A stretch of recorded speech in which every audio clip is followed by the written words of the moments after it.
খেলবো হোলি রং দেবো না তাই কখনো হয়। আরে শালা কি সুন্দর লাল টুকটুকে একটা মাল দাঁড়িয়েছে রে।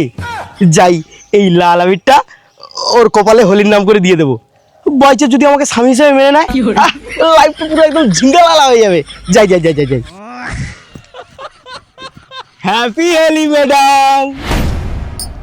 এই তুমি আমার কপালে লাল আবির দিয়ে দিলে? তুমি জানো মেয়েদের কপালে লাল আবির দিলে কি হয়? কি আর হয়, আজ থেকে তুমি আমার বউ হয়ে গেলে। ঠিক আছে স্বামী, তাহলে তুমি এখানে একটু দাঁড়াও, আমি আমার ঘর থেকে এসে আমি তোমার সাথে তোমার বাড়ি চলে যাব। হ্যাঁ আচ্ছা ঠিক আছে ঠিক আছে, যা যা যা যা যা যা যা যা যা শিগগিরই আসবে কিন্তু।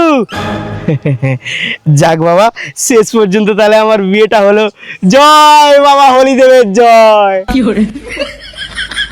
চলো স্বামী, আমাকে আমার শ্বশুর বাড়ি নিয়ে চলো, মানে তোমার বাড়িতে নিয়ে চলো। হ্যাঁ সে তো যাবে, কিন্তু এটা কে?